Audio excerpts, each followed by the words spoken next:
या ठिकाणी उपस्थित असलेले ॲडव्होकेट खंडेराव चौरेजी, जिल्हा परिषदेच्या माजी अध्यक्ष अस्मिताताई कांबळे, इंद्रजित देवकतेजी, नितीन भोसलेजी आणि उपस्थित सर्व माझ्या पत्रकार बंधूंनो, सर्वप्रथम अतिशय शॉर्ट नोटीसवर तुम्ही इतक्या मोठ्या संख्येने या ठिकाणी उपस्थित राहिलात त्याबद्दल आपल्या सगळ्यांचे आम्ही मनोमन ऋणी आहोत.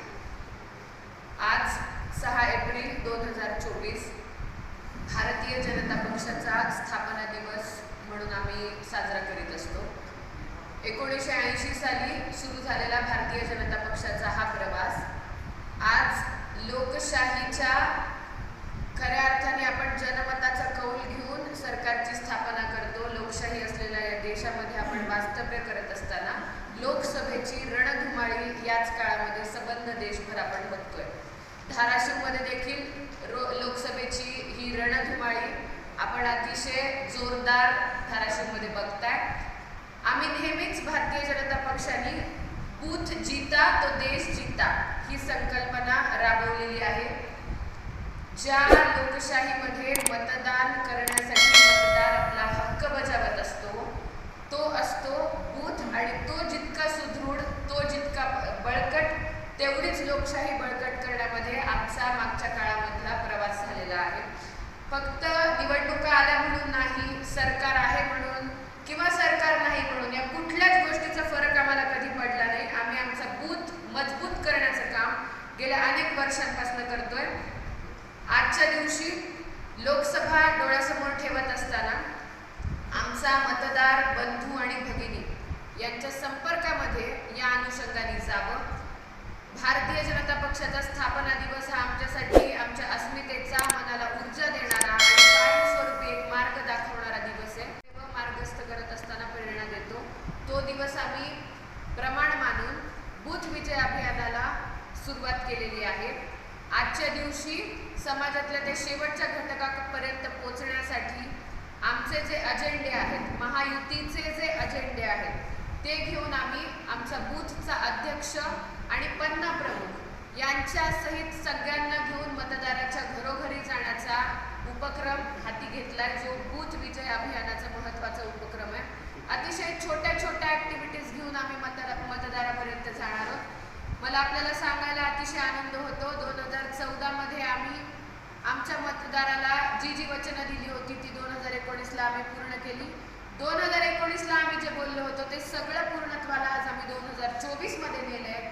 ह्या अजेंड्याचं पूर्णत्व झालेला संकल्प पूर्णत्वाला गेलेला घेऊन आम्ही मतदारापर्यंत पोहोचणार आहोत. एकंदर भारतीय जनता पक्षाने बूथ जीता तो देश जीता ही संकल्पना कायमच उराशी बाळगली आहे. आपल्या मतदारांशी सातत्याने संपर्कात राहणे आणि त्यांच्या अडीअडचणी जाणून घेत राहणे, सरकारच्या माध्यमातले लाभ त्यांना देण्याचा प्रयत्न करणे, हे बूथच्या माध्यमातून आम्ही मागच्या काळामध्ये सातत्याने करत आलोय. आज भारतीय जनता पक्षाचा स्थापना दिवस आहे आणि समस्त देशभरामध्ये लोकसभेची रणधुमाळी आपण बघतोय. त्याच वेळी धाराशिव जिल्ह्यात देखील बूथ विजय अभियानाच्या संदर्भामध्ये कामास सुरुवात झाली आहे. आमचे सर्व कार्यकर्ते एकंदर मोदी सरकारचे अजेंडे घेऊन प्रत्यक्ष त्यांच्यापर्यंत पोहोचणार आहेत. आज घरावरती भाजपाचे झेंडे लावणे, स्टिकर्सच्या माध्यमातून आमचा अजेंडा लोकांपर्यंत घेऊन जाणे, पत्रकांच्या माध्यमातून पूर्णत्वाला गेलेले संकल्प लोकांपर्यंत घेऊन जाणे, सोबतच प्रत्येक बूथवरती 370 पेक्षा जास्त नव्यानी मतदार जोडणे, लोकांपर्यंत जे 2019 मध्ये आमच्याशी जोडू शकले नाहीत त्या लोकांसाठी देखील मोदी सरकारने केलेलं काम हे त्यांच्यापर्यंत घेऊन जाण्यासाठी हे अभियान आम्ही धाराशिव जिल्ह्यामध्ये करतोय. मॅडम, साधारण धाराशिव जिल्ह्यामध्ये या अभियानासाठी किती कार्यकर्ते आहेत, किती बूथवर हे काम होत आहे? धाराशिव लोकसभा मतदारसंघामध्ये प्रत्येक बूथवर, म्हणजे आज मला सांगावंसं वाटतं, प्रत्येक बूथवर आमचे कमीत कमी 50 प्रमुख धरून आमचे सगळे 30 लोकांचे ॲक्टिव्ह लोकांच्या टीम्स तयार आहेत. प्रत्येक बूथवर कमीत कमी 30 लोक या अभियानाला घेऊन काम करतील.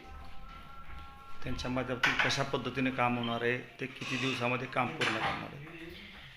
ते नवमतदारांना संपर्क करतील, ते समाजातल्या सर्व स्तरातील घटकांना संपर्क करतील, महिलांच्या छोट्या छोट्या बैठका, युवकांच्या, शेतकरी बांधवांच्या, कामगारांच्या, इंटेलेक्च्युअल क्लासमध्ये डॉक्टर्स असतील, प्राध्यापक असतील, इंजिनियर्स असतील, त्या सगळ्यांपर्यंत छोट्या छोट्या बूथवरती बैठका होतील.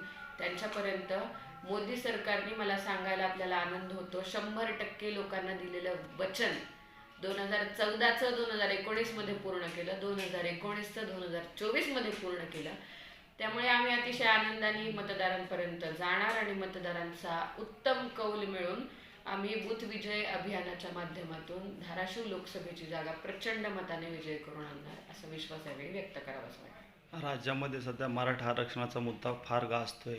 त्या अनुषंगाने काही या बूथ प्रमुखांना किंवा तुमचे जे हे आहेत त्यांना काही सूचना केलेल्या आहेत? मराठा आरक्षणाच्या संदर्भामध्ये एकंदर भारतीय जनता पक्षाने अतिशय मराठा बांधवांचा आवाज ऐकत मागच्या काळामध्ये अहोरात्र काम केलं. हे समस्त महाराष्ट्राने बघितलेलं आहे. आपण बघतोय की वंशावळ, आपण मागचे सगळ्या पुराव्यांना आरक्षण देण्यासाठी मागच्या काळामध्ये सगळ्या महसूलच्या यंत्रणांनी अहोरात्र काम केलं. सरकार कायमस्वरूपी त्यांच्या पाठीमागे होतं आणि आता पण वंशावळींना घेऊन जो अभ्यास सरकारचा चालू आहे तो पण मराठा बांधव बघतायत. त्यामुळे त्यांच्यामधलं एक समाधान हे देखील पाहायला मिळते आणि आमच्या बूथच्या लोकांना पण याच्या मागे सरकारने घेतलेली भूमिका 2014 ते 2019 मध्ये सन्माननीय देवेंद्र फडणवीसजींनी याच्यासाठी घेतलेली अहोरात्र मेहनत आणि आता एकनाथ शिंदेजी, देवेंद्रजी करत असलेलं काम हे नक्कीच समाधानकारक आणि येणाऱ्या काळात मराठा समाजाला देखील लाभदायक असणार. मतदारांना काय आवाहन करावं लागतं? मतदारांना मला असं वाटतं की आदरणीय मोदीजी विशेषतः नारी शक्ती म्हणून किंवा एक महिलेला उमेदवारी दिलेली आहे. महिलेला उमेदवारी दिली. मी आजच आत्ता आल्यानंतर बघत होते, महिलांमध्ये अतिशय उत्साहाचं वातावरण आहे.